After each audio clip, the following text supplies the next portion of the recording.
Oke, banyak ya ternyata menurut saya. Kalau kita bahas di sini dulu, kita lihat terlalu capek teori. Di sini juga kakak cuma menjelaskan yang ringan-ringannya aja, mudah-mudahan yang mengerti sama adik-adik semua. Singkatnya ceritanya tentang hidup dulu ya. Jadi kakak dulu itu SMP sampai SMP kelas 3 juara 23 dan 30 siswa. Itulah kakak juara 29 dan 30 siswa. Bayangin itu seberapa astagfirullahnya kakak ini. Kita nggak usah berlomba ya, nanti kalian capek. Semalam kalian udah capek kan? Senyum dong, harus cantik. Senyum, katanya mau jadi putri. Oke. Cuman kalau ditanya apa sih yang paling kakak syukuri, keputusan apa yang paling kakak syukuri dan tepat pada saat kakak mengambil keputusan? Jawaban kakak memutuskan menjadi bagian dari ilmu komunikasi, menjadi sebagai jurusan kakak menjadi salah satu keputusan yang paling tepat untuk kakak. Yang mana di situ kakak paham perihal cerdas dan pintar, penggunaan otak kanan dan otak kiri, kepribadian extrovert dan introvert, dan juga lain sebagainya. Mungkin kalau kakak kemarin itu jurusan matematika, kakak mungkin akan menjadi sosok yang kurang dapat dipergunakan, seperti itulah kira-kira. Jadi terima kasih kak bisa sekarang berdiri di sini, padahal dulunya kakak juara 29 per 30 siswa. Ada ini pertanyaan seperti ini. Jadi sebenarnya kalian pasti juga merasakan orang-orang yang pintar matematika itulah yang dikategorikan pintar, mungkin seperti itu ya. Jadi singkat cerita, pada saat itu kakak lihat orang tua kakak naik tangga tuh, jadi SMP kakak itu agak naik ke atas, jadi orang tua kakak itu naik tangga, terus anak-anak semua tuh pada berjejer, kok orang tuamu nggak pernah di sini, gitu. Jadi itu awal mulanya kenapa kakak, oh aku tuh harus mengenali diriku. Aku memang tidak tertarik dengan dunia matematika, tapi mungkin ada jurusan lain yang aku tertarik, contohnya IPS, IPA. Nah hal seperti itu buat kakak unggul di bagian itu, tapi lemah di bagian matematika. Yang sekarang ini ya harus terpaksa juga bagian matematika dikuasai, karena kalau enggak kalian juga tahu nanti disuruhkan uangnya kan, itulah awal. Oke. Boleh ke ini bang.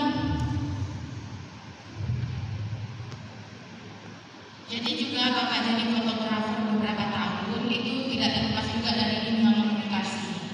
Dan juga kakak jadi konsultan politik di beberapa tokoh politik seperti Nidya Hafid dan Raditya Manurung, itu juga tidak terlepas dari dunia komunikasi.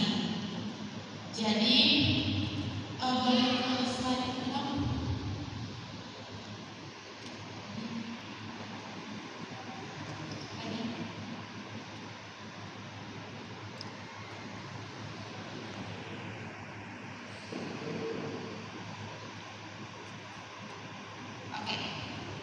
Komunikasi dan public speaking. Sebenarnya komunikasi dan public speaking ini akhirnya banyak, tapi kita ambil yang arti pentingnya saja supaya adik-adik pada paham. Nanti kakak terlalu tinggi ngomongnya sama adik-adik SD finalis juga takutnya nggak masuk kan. Jadi kita ke judul dulu. Komunikasi dan public speaking. Siapa yang tahu perbedaan dan persamaan keduanya? Komunikasi dan public speaking. Oke panitia boleh dikasih. Komunikasi dan public speaking. Apa sih beda komunikasi dan public speaking ini?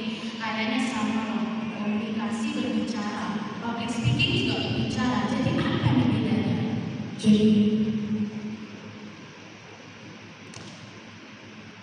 Baik, terima kasih kepada Ibu Bapak dan Bapak Ayah yang berkenan ya. Kakak, terima kasih. Di sini saya akan memperkenalkan diri. Nama saya Tuti Alawiyah dari kategori dewasa. Komunikasi dan public speaking.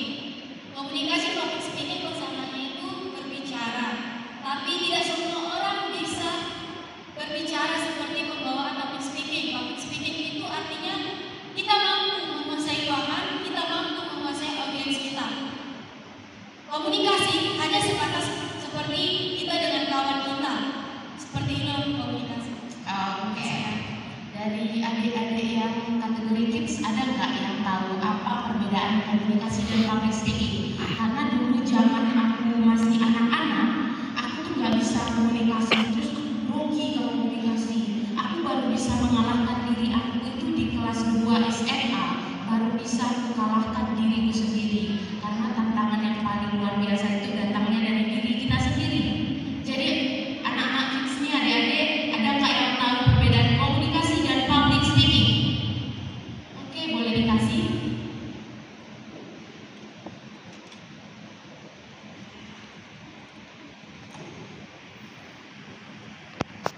Assalamualaikum warahmatullahi wabarakatuh. Waalaikumsalam. Terima kasih Kak atas pertanyaannya. Perbedaan komunikasi dan public speaking adalah jika komunikasi kita seperti dengan teman sedang berbicara, jika public speaking seperti kita berpidato, menguasai panggung, kita berani atau pede bertampil berpidato. Iya, tepat. Nah, kalau dulu aku masih kecil kalah aku sama dia. Terima kasih untuk jawabannya. Kita ke materi. Ya, seperti sebenarnya tadi yang adik katakan itu sudah benar. Komunikasi adalah suatu proses ketika seseorang atau beberapa orang, kelompok, organisasi, dan masyarakat menciptakan dan menggunakan informasi agar terhubung dengan lingkungan dan orang lain. Komunikasi dapat dibentuk verbal, non-verbal, verbal merupakan komunikasi yang dilakukan dengan bahasa lisan berupa kata-kata. Bahasa lisan berupa kata-kata. Bahasa lisan berupa kata-kata. Mau adik-adik yang kids, kakak mau tanya. Yang kecil paling belakang. Yang kecil paling belakang namanya siapa? Siapa?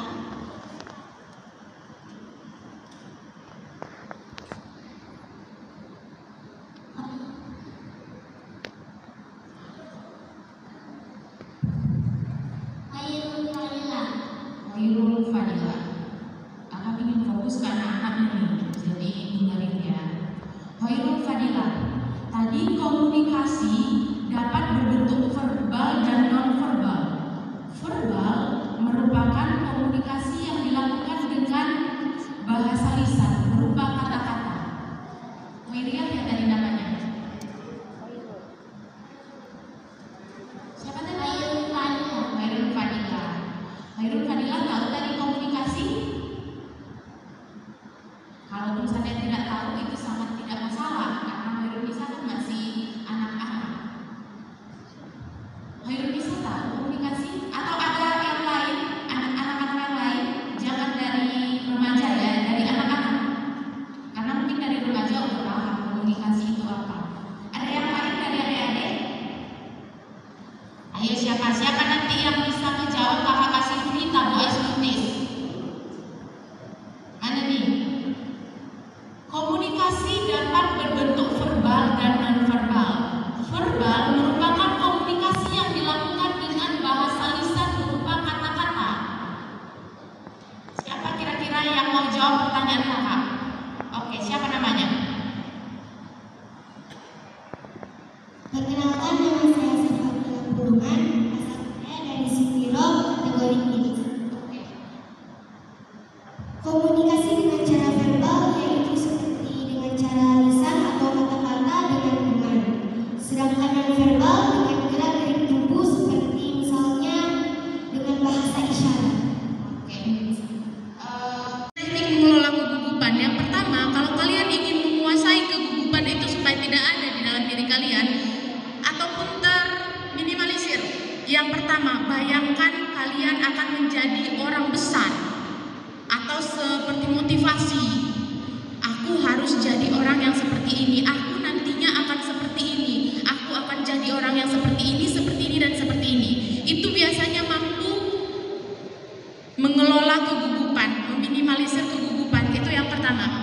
Yang kedua, beri perlawanan pada rasa cemas kalian. Pada saat kalian gugup, kalian fokus, anggap saja yang di depan ini semuanya kalian sudah menampilkan yang terbaik untuk disajikan.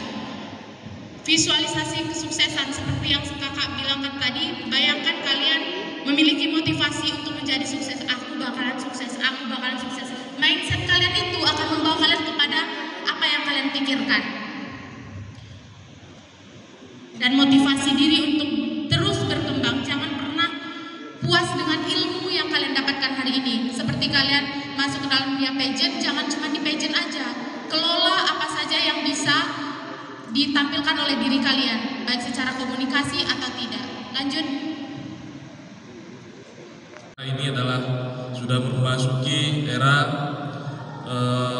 4.0 yang dimana semua bisa diakses. Adik-adik sekalian bisa mengakses apa saja yang ingin dilakukan, apa saja yang diekspos berkaitan dengan kegiatan, kemudian berkaitan dengan hal apa saja yang tentunya bernilai positif. Nah, sebelum saya mulai, ini saya lihat agak ada yang semangat. Ini udah ngantuk atau gimana? Maksudnya biar kita percepat ini.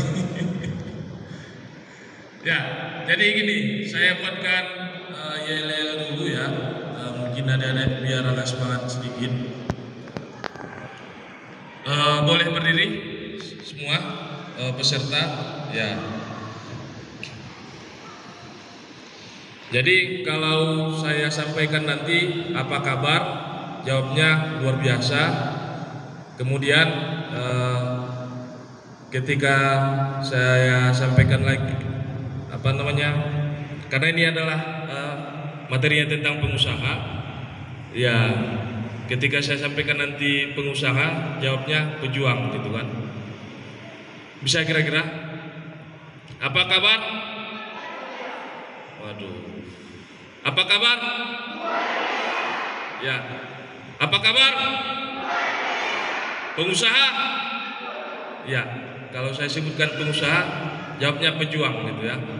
Karena adik-adik sekalian, saya yakin nanti semuanya masih apa namanya, saya doakan bisa menjadi pengusaha juga, di samping bisa jadi model ataupun miss, tapi di samping itu juga mempunyai pengalaman ataupun mempunyai usaha juga. Oke, kita ulang. Apa kabar? Pengusaha? Oke, terima kasih. Tepuk tangan untuk kita semua. Ya, inilah materi yang saya sampaikan. Ya, mungkin bisa next.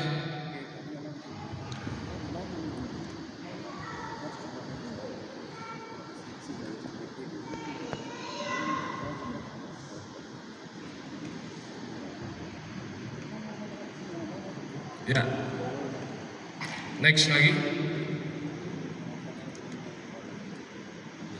Nah, kita sebagai generasi muda sebelumnya, ya kita harus melek teknologi. Kenapa? Karena kita yang pertama adalah zaman ini adalah udah zamannya zaman teknologi. Apa-apanya sekarang kita apa yang kita perlukan. Contohnya yang dulu ketika kita ke kota, ya kan, kita ke kota itu masih ada taksi. Mungkin adik-adik masih ingat waktu itu. Kalau waktu ke Medan umpama kita masih membutuhkan taksi. Hari ini dengan teknologi sudah ada aplikasi. Ada aplikasi. Nah, sama juga dengan kita belanja. Kita mau belanja umpama belanja pakaian, sepatu dan lain-lain. Kita tidak lagi harus pergi ke Jakarta, harus pergi ke luar negeri. Cukup kita buka handphone kita, semua sudah ada di aplikasi. Sama halnya dengan kita harus bisa melihat peluang di situ. Bukan sebaliknya, kita minder dari perkembangan teknologi ini. Kemudian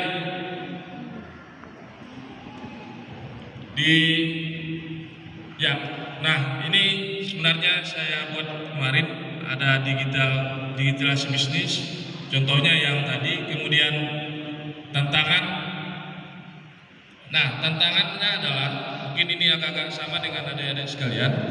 Tantangannya hari ini bagaimana kita bertahan, seberapa kuat kita bertahan, atau seberapa sering kita bangkit. Karena saya yakin jiwa-jiwa adik-adik sekalian, apalagi masih muda, jiwa-jiwa mudanya masih sangat luar biasa. Cuman yang jelas harus selalu kita tanamkan, meskipun ini sudah zaman teknologi, kita tanamkan dalam diri kita bukan seberapa sering kita jatuh, tapi kita harus tanamkan seberapa sering kita akan bangkit ketika kita jatuh. Teman-temannya.